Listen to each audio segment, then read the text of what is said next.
Yes, now we come to the enthalpy of solution. Enthalpy of solution, that is delta. So H. Enthalpy of solution means normally when we dissolve a substance into their solution and the energy either required or energy release, you can say. अब ये depend करता है hydration और lattice enthalpy के ऊपर. जो solution की enthalpy है वो पॉजिटिव है या नेगेटिव है. और सोल्यूशन की एंथैल्पी जैसे एंथैल्पी ऑफ सोल्यूशन मीन्स कि जब सोल्यूशन अपने एक्वस साइन में कन्वर्ट होंगे. Right. So let's see for example जो हमने पीछे भी डिस्कस करी थी कि जब सोडियम क्लोराइड को हम डिजॉल्व करेंगे या सोडियम क्लोराइड कन्वर्ट होगा into their respective ion in the gaseous state, तो what happens? This is the respective ion in the gaseous state. Right. अब ये जो आयंस हैं, राइट, तो जब सॉलिड से वो गैसियस स्टेट के आयंस में कन्वर्ट हो रहे हैं, then we meet the lattice enthalpy. Lattice enthalpy, और जो लैटिस एंथैल्पी है हम उसको क्या करते हैं, प्रोवाइड करते हैं energy. That's why it is positive in nature. अब गैसियस आयंस जब वाटर के अंदर हम मिक्स करेंगे तो they convert into the respective aqueous ions. ठीक है. ये अपने एक्वस आयन में कन्वर्ट हुए, तो यहाँ पे कौन सी एंथैल्पी वर्क करें? Enthalpy of hydration. ये हम पहले भी पढ़ चुके हैं. ठीक. लेकिन अगर मैं यहाँ से सोडियम क्लोराइड जो कि सॉलिड स्टेट में है इसको डायरेक्टली वाटर के अंदर ऐड कर दूँ, या अगर हम इस रिएक्शन को स्किप कर दें, तो अगर हम इसको डायरेक्ट रिलेशन दिलाएँ, तो this is the enthalpy of solution. Enthalpy of solution. Enthalpy of solution means कि when the energy required or to convert the 1 mole of a substance into their aqueous sign, that is the you can say enthalpy of solutions. So it is the energy required to convert the substance, or you can say 1 mole of substance, 1 mole of substance or molecule into their aqueous ions. अभी कौन सी state में? In gaseous state. Right. So this is the enthalpy of solutions. So अब यहाँ पे मैंने जैसे लिखा है एनर्जी रिक्वायर्ड, तो अब ये एनर्जी रिक्वायर्ड का मतलब है कि यहाँ पर हम इस टर्म की जगह हम लिख सकते हैं energy exchange. Why write the energy exchange? Because जो एंथैल्पी ऑफ सोल्यूशन है इट मे बी पॉजिटिव और it may be negative, depending कि लैटिस और हाइड्रेशन एंथैल्पी में कौन सी ग्रेटर है और कौन सी लेस है. ठीक है. सो अगर हम इसे ध्यान से देखें तो it is again example the Hess law. Hess law में भी क्या था कि चाहे कोई सब्सटेंस आपकी डायरेक्टली कन्वर्ट हो या मल्टीपल स्टेप्स में कन्वर्ट हो, एंथैल्पी क्या होगी उसकी सेम होगी. तो हम कह सकते हैं कि जो एंथैल्पी ऑफ सॉल्यूशंस हैं it is the summation of lattice enthalpy and hydration enthalpy. Right. या तो सोल्यूशन की जो एंथैल्पी है वो हम डायरेक्ट निकाल लें, या it is a sum of these two enthalpies, वो क्या रहेगी? सेम रहेगी. So enthalpy of solution is equal to enthalpy of lattice and enthalpy of hydration. अब जैसे मैंने लिखा कि जो एंथैल्पी ऑफ सोल्यूशन की पॉजिटिव भी हो सकती है, नेगेटिव भी हो सकती है. तो एंथैल्पी ऑफ सोल्यूशंस पॉजिटिव कब होगी? It could be positive when lattice enthalpy क्या होगी? ग्रेटर होगी इस एंथैल्पी ऑफ हाइड्रेशन से. ठीक है. और ये सोल्यूशन की एंथैल्पी नेगेटिव कब होगी? इट इज़ नेगेटिव जब आपकी लैटिस एंथैल्पी क्या होगी? Less than hydration enthalpy. कहना क्या चाह रहे हैं यहाँ पे? जो सोल्यूशन में जब सोल्यूशन या सॉलिड से आयन में कन्वर्जन हो रहा है, एक्वस आयन में कन्वर्जन हो रहा है, तो ज़्यादा से ज़्यादा आयन कब कन्वर्ट होंगे? जबकि डायरेक्टली, अब क्योंकि हम डायरेक्ट बात कर रहे हैं, पहले हमने बात करी थी कि कोई सब्सटेंस पानी में डिजॉल्व तभी होगी अगर उसकी हाइड्रेशन एनर्जी ज़्यादा होगी। जितनी ज़्यादा ये एनर्जी रिलीज करेगा उतनी एनर्जी इसको ज़्यादा मिलेगी, उतने बॉन्ड जल्दी टूटेगा और क्या करेगा, एक प्रोसेस स्टार्ट होगा, राइट। लेकिन यहाँ पे हम ओवरऑल सोल्यूशन की एंथैल्पी की बात कर रहे हैं कि जो ओवरऑल सोल्यूशन की एंथैल्पी पॉजिटिव का क्या मतलब है कि हम उसको एनर्जी प्रोवाइड कर रहे हैं, तो वो एनर्जी जो हम उसको दे रहे हैं उस ब्रेकिंग के लिए वो ज़्यादा कब होगी जब ज़्यादा से ज़्यादा लैटिस का ब्रेक डाउन होगा, यानी कि लैटिस की एंथैल्पी ज़्यादा होगी। और सोल्यूशन की एंथैल्पी नेगेटिव कब होगी, जब लैटिस की एंथैल्पी कम हो जाएगी हाइड्रेशन एंथैल्पी, क्योंकि हाइड्रेशन एंथैल्पी क्या थी अपने आप में, it is negative in nature. जब हाइड्रेशन एंथैल्पी बढ़ेगी तो सोल्यूशन की एंथैल्पी भी क्या हो जाएगी, negative in nature. So this is all about the enthalpy of solutions, right.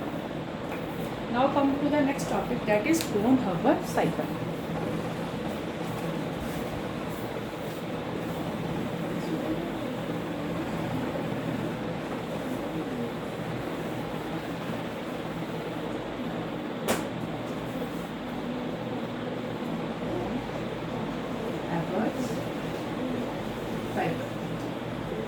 Now Cohn-Hubbard cycle again it resembles with the Hess law. ये क्या बताता है कि कुछ सब्सटेंसेस की हम लैटिस एनर्जी को डायरेक्टली कैलकुलेट नहीं कर सकते, तो उनकी लैटिस एनर्जी को कैलकुलेट करने के लिए there is a rise of this Cohn-Hubbard cycle. अब ये साइकिल क्या है, actually this cycle consist of many type of enthalpies, it is the sum of many type of enthalpies, right. अब जैसे हमने बात करें कि अगर हमें कोई सब्सटेंस फॉर्म करनी है, यानी कि मुझे 1 मोल ऑफ अगर सोडियम क्लोराइड को फॉर्म करना है, तो हम इसके एंथैल्पी को क्या बोलेंगे, एंथैल्पी ऑफ फॉर्मेशन। क्या है enthalpy of formation, when 1 mole of substance is form from the ions और the ions in their standard state. तो सोडियम क्लोराइड के जब आयंस और क्लोरीन गैस के जो आयंस होंगे क्या करेंगे, जब ये रिएक्ट करेंगे तो ये क्या फॉर्म करेंगे, ये फॉर्म करेंगे आपके सोडियम क्लोराइड जो कि क्या है, सॉलिडिफाई। तो यहाँ पर क्या हो रहा है, यहाँ पर आयंस क्या कर रहे हैं, कन्वर्ट हो रहे हैं किसमें, सोडियम क्लोराइड में। तो ये हो गई एंथैल्पी ऑफ फॉर्मेशन, फाइन। अब अभी हम थोड़ा सा आगे देखते हैं। उसके बाद अब ये तो एक हो गया एक स्टेप में कि सीधा आयंस किसमें कन्वर्ट हो गए, अपने लैटिस में, या हम कह सकते हैं सोडियम क्लोराइड सॉलिड में, तो वो हो गई एंथैल्पी ऑफ फॉर्मेशन। लेकिन अगर हम उसी स्टेप को अगर मल्टीपल स्टेप्स में कन्वर्जन करें, ये सोडियम आयंस जो सॉलिड में हैं, ये सोडियम आयंस इसमें कन्वर्ट हो जाए गैसियस स्टेट में, ठीक है, और गैसियस में भी किसमें, आयंस में नहीं, the ions converted into the atoms in their gaseous state. तो यहाँ पे जब सोडियम आयन जो कि सॉलिड स्टेट में है एटम में कन्वर्ट होगा जो कि गैसियस स्टेट में है, तो सॉलिड से गैस में कौन सी एनर्जी वर्क करती है, that is the sublimation energy, तो एंथैल्पी ऑफ सब्लिमेशन। या फिर हम इसको ये भी बोल सकते हैं एंथैल्पी ऑफ एटमाइजेशन। क्यों, अगर हम देखें कि सॉलिड से गैसियस में फेज चेंज हो रहा है तो सब्लिमेशन, और आयन से एटम बन रहा है तो एंथैल्पी ऑफ क्या होगी, ये आपकी एंथैल्पी ऑफ एटमाइजेशन। तो अब आयन से जब गैसियस स्टेट में बन रहा है तो ऑब्वियसली इसको एनर्जी दी होगी, it is a positive in nature, fine. अब यहाँ पे क्या है, क्लोरीन मॉलिक्यूलर फॉर्म में प्रेजेंट है और हमें किसमें कन्वर्ट करना है, क्लोरीन को गैसियस स्टेट के एटम में कन्वर्ट करना है। तो यहाँ पर भी मॉलिक्यूल से जब हम एटम में कन्वर्ट करते हैं तो कौन सी एंथैल्पी वर्क करती है, bond dissociation enthalpy. Bond dissociation enthalpy means कि हमने यहाँ पे इसको एनर्जी दी होगी तभी ये बॉन्ड क्या हुआ होगा, टूटा होगा, that's why it is positive in nature, right. Now this atoms, अब इन एटम्स को हम जब इनकी इसमें कन्वर्ट करेंगे, अब हम इन एटम्स को कन्वर्ट करेंगे इनटू देयर रिस्पेक्टिव आयंस। तो सोडियम जो गैसियस एटम है, अब हमने इसको किसमें कन्वर्ट करा, सोडियम आयन में, अगेन गैसियस स्टेट। तो जब ये गैसियस स्टेट से एटम से आयन में कन्वर्ट हुआ तो यहाँ की जो एनर्जी होगी उसमें हम एंथैल्पी ऑफ आयनाइजेशन बोलेंगे and it is always positive. लेकिन क्लोरीन क्या है, chlorine is a non matter, तो क्लोरीन क्या करेगी, इसको इलेक्ट्रॉन देना होगा। तो क्लोरीन जब आयन बनाएगा इन दिस गैसियस स्टेट, तो यहाँ पे जो एंथैल्पी होगी वो कौन सी होगी, इलेक्ट्रॉन गेन एंथैल्पी, जो हमेशा क्या होती है, नेगेटिव। फाइन। अब आप देखो यहाँ पर, अब ये क्या बन गए हमारे आयंस, यानी कि सोडियम क्लोराइड और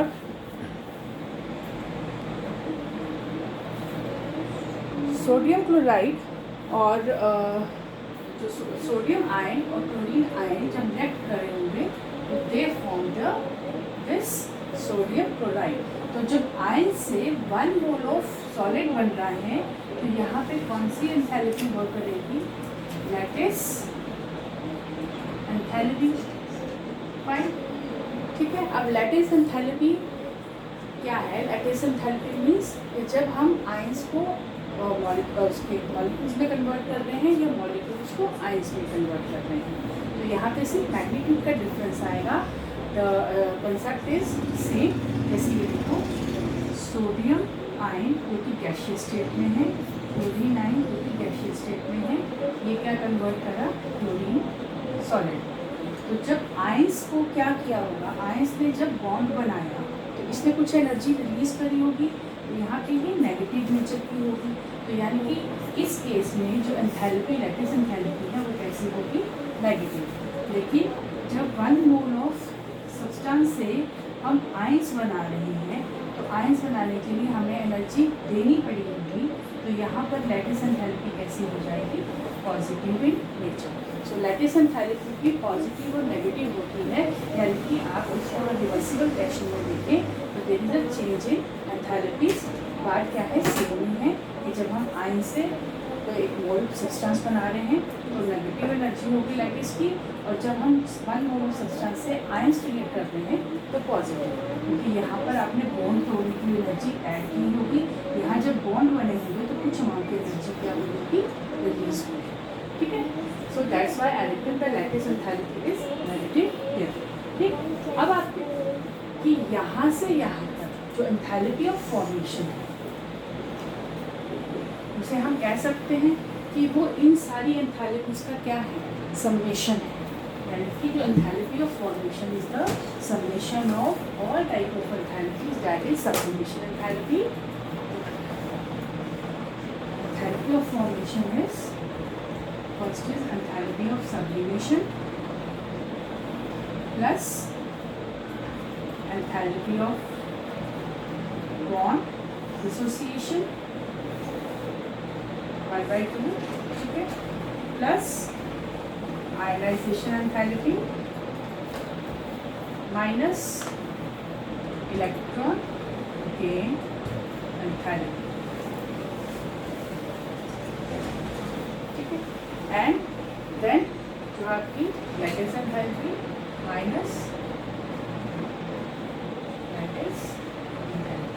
तो जो एंथैल्पी ऑफ फॉर्मेशन यानी कि सोडियम क्लोराइड का जो फॉर्मेशन हुआ है, अगर हम इसको 1 स्टेप में देखें तो जो इसकी एंथैल्पी ऑफ फॉर्मेशन इस पूरे रिएक्शन की हुई होगी वो एक नंबर ऑफ स्टेप से हुई होगी। तो ये जो नंबर ऑफ स्टेप्स क्या है, ये क्या बता रहे हैं कि जो एंथैल्पी ऑफ फॉर्मेशन है, it is the summation of all the enthalpies which involve in their multiple steps. तो चाहे ये सिंगल स्टेप में हो या मल्टीपल स्टेप में जाके कन्वर्ट हुआ हो, जो एंथैल्पी ऑफ फॉर्मेशन है वो क्या रहेगी, सेम रहेगी। ठीक, अब ये देखो, ये एक तरह से क्या बन गया, आपका एक साइक्लिक प्रोसेस बन गया। तो साइक्लिक प्रोसेस के अकॉर्डिंग जो चेंज इन एंथैल्पी है वो क्या होगा, इसका 0। ठीक है, तो this is about the bone Haber cycle. Fine,